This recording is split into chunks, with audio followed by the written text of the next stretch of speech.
Assalamualaikum warahmatullahi wabarakatuh. Hai sahabat semua, kembali lagi dengan kita mahasiswa Prodi Sejarah Peradaban Islam UIN Sumatera Utara.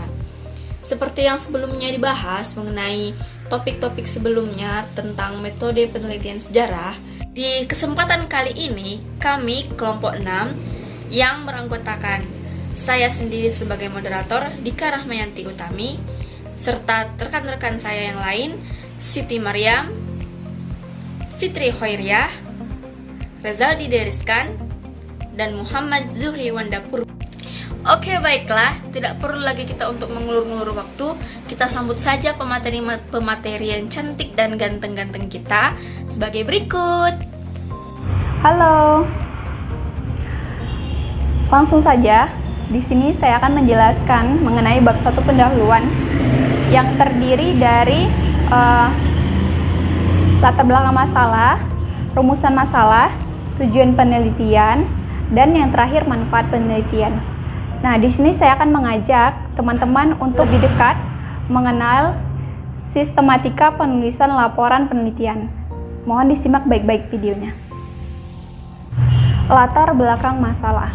Latar belakang masalah berisi uraian-uraian yang berbentuk paragraf, yang dimana di dalamnya itu dimuat alasan-alasan mengapa penelitian ini dibuat. Nah, selanjutnya ada yang namanya rumusan masalah.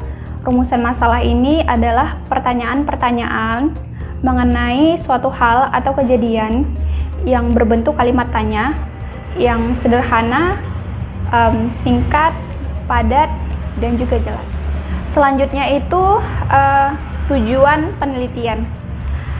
Tujuan penelitian ini nantinya berisikan kalimat yang menunjukkan indikasi ke arah mana penelitian ini dilakukan, atau data-data serta informasi yang akan kita capai dari penelitian itu.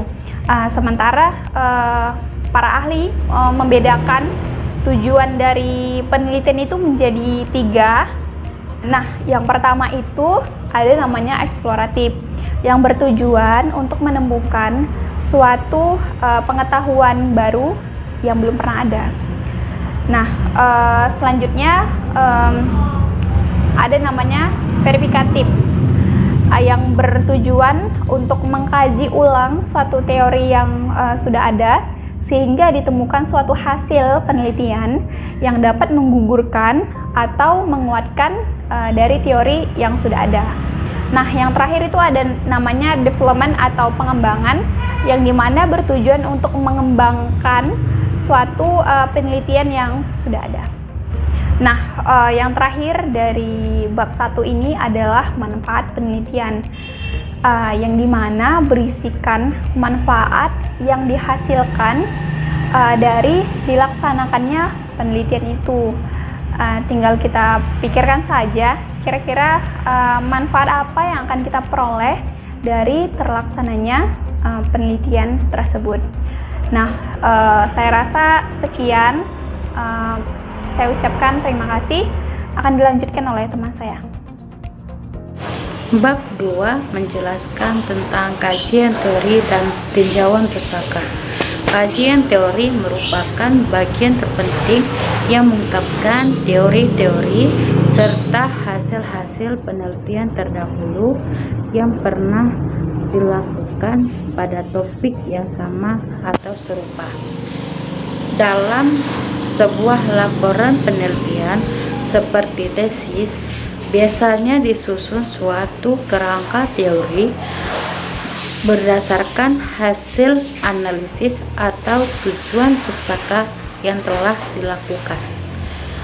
Kerangka teori merupakan dasar pemikiran yang menerangkan dari sudut permasalahan ditinjau, yang nanti dijabarkan menjadi berbagai variabel penelitian. Pengertian tinjauan pustaka.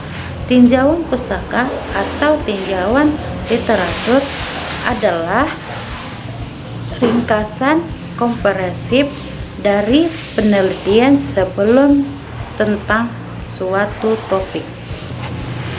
Tinjauan literatur dapat bersumber seperti artikel ilmiah, buku, dan sumber-sumber lain yang relevan dengan bidang penelitian tertentu.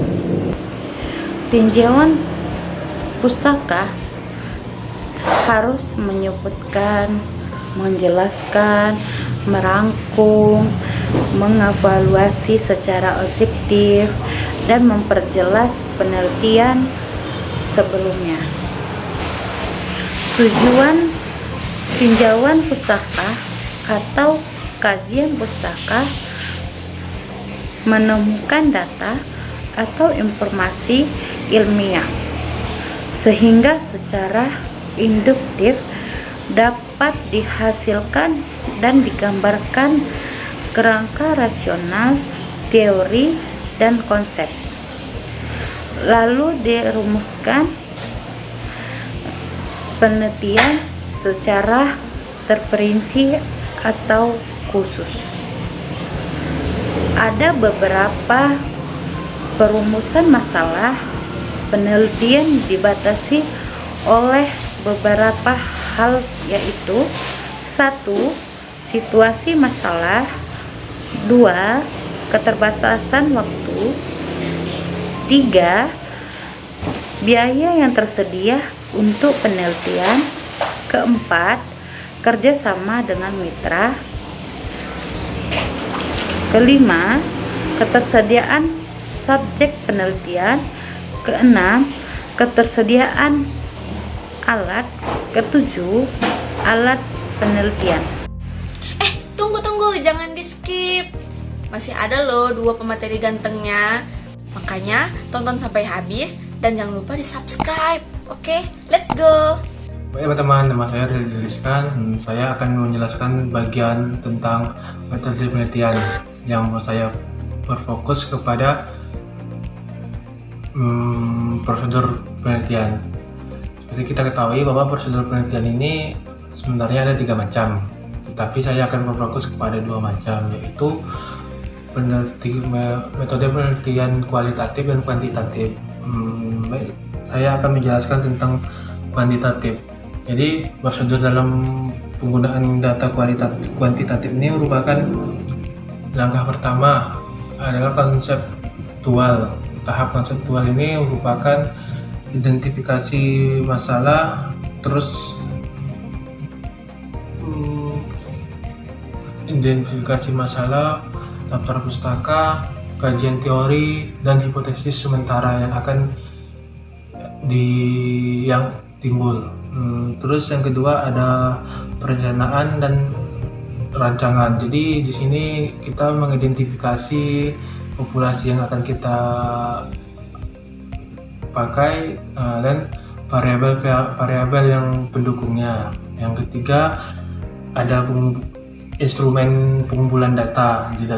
Jadi ini merupakan bagaimana cara kita untuk menarik data di lapangan. Yang keempat adalah tahap empiris. Berarti ini merupakan tahap pengumpulan data yang di lapangan yang telah kita canangkan di instrumen pengumpulan data tersebut.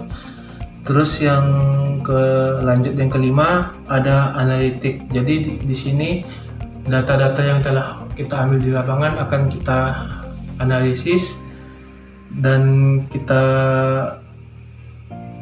juga pengujian hipotesis yang kita lakukan.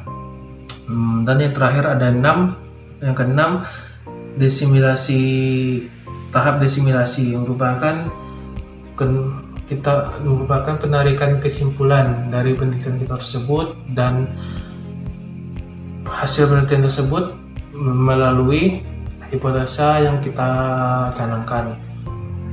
Dan yang kedua yaitu metodologi penelitian kualitatif. Jadi di sini tahap-tahapnya ada deskripsi. Tahap deskripsi ini merupakan pengumpulan data melalui narasumber atau hal yang terkait yang berkaitan dengan sumber atau rumusan masalah dari penelitian kita tersebut melalui heuristik, verifikasi atau kritik, dan yang kemudian ada eksplanasi, baru yang terakhir penulisan ulang sejarah tersebut atau historiografi sejarah tersebut. Baiklah, di sini saya akan melanjutkan dari kawan-kawan saya yang sebelumnya. Di sini saya akan membahas tentang hasil penelitian. Bab 4 dalam sebuah penulisan dan penelitian sejarah merupakan poin penting dan inti dari penelitian yang kita lakukan, di mana pada bab ini memuat hasil penelitian tentang hasil dari apa yang kita cari. Maka pada bab ini, semua hasil yang kita dapatkan selama proses penelitian kita maktubkan di bagian bab ini. Sebelum mengerjakan bab 4, pastikan proses bab 1 hingga bab 3 terlihat optimal agar terdapat keselarasan dan kesinambungan antara bab secara sistematis. Pastikan bahasa yang kita gunakan juga tepat dan tidak berbelit-belit dalam penulisan yang kita buat. Karena dengan kalimat yang sederhana dan dapat mudah dipahami akan membuat hasil penulisan kita menarik untuk dibaca orang lain. Dalam bab 4 ini juga perlu kiranya kita untuk memuat setiap informasi baik dari lapangan maupun dari sumber pustaka agar tulisan kita bersifat netral tanpa unsur berat sebelah. Kemudian setelah kita menyelesaikan bab 4 dalam penulisan dan penelitian sejarah, kita tarik kesimpulan dari proses dan hasil penelitian kita. Kemudian kita tuangkan di bab 5 pada bagian kesimpulan. Nah, pada bab 5 ini terdapat dua bagian, yaitu kesimpulan dan saran, di mana kesimpulan sangat dibutuhkan dalam proses penulisan sejarah agar pembaca dapat mengetahui bagaimana titik tumpu penulis dalam penulisannya. Pada bagian kesimpulan merupakan bagian seorang penulis untuk menegaskan kembali hasil penelitiannya dan sudut pandangnya. Kemudian setelah menyelesaikan kesimpulan dari hasil penelitiannya, penulis akan meminta saran kepada pembaca untuk karya tulis lebih optimal lagi. Dengan begitu, kedisiplinan penulisan sejarah dapat terjaga dan menjadikan karya tulis yang dihasilkan dapat dikembangkan lebih luas di kemudian hari jika terdapat hal-hal yang diperlukan untuk direvisi. Mungkin hanya demikian yang dapat saya sampaikan kepada kawan-kawan sekalian, dan saya serahkan kembali diskusi kita ini kepada moderator. Terima kasih. Oke teman-teman, bagaimana nih penjelasan dari rekan-rekan kita yang cantik jelita dan tampan rupawan? Apakah sudah jelas? Nah, jadi kesimpulannya begini. Di dalam sistematika penulisan dan penelitian sejarah terdapat komponen-komponen yang teratur dan terstruktur secara rapi. Terdapat 5 bab yang harus kita kuasai dalam melakukan penelitian sejarah. Pada bab pertama, yang merupakan pendahuluan sebuah penulisan, di situ terdapat latar belakang masalah, perumusan masalah, pemecahan masalah, tujuan dan manfaat tulisan tersebut. Pada bab kedua, di situ terdapat kajian atau tinjauan pustaka yang menguraikan kajian teori dan pustaka. Pada bab 3, di situ terdapat metode penelitian yang menjelaskan prosedur penelitian. Pada bab 4, yang merupakan inti dari penulisan dan penelitian sejarah, yaitu hasil penelitian. Nah, jadi penelitian yang kita lakukan, hasilnya akan kita paparkan pada bab ini. Kemudian, pada bab 5, sebagai penutup suatu tulisan sejarah yang memuat kesimpulan dan saran. Semoga apa yang disampaikan oleh para pemateri hari ini dapat memberikan wawasan baru kepada kita semua. Lebih dan kurangnya saya mohon maaf. Assalamualaikum warahmatullahi wabarakatuh. Dah.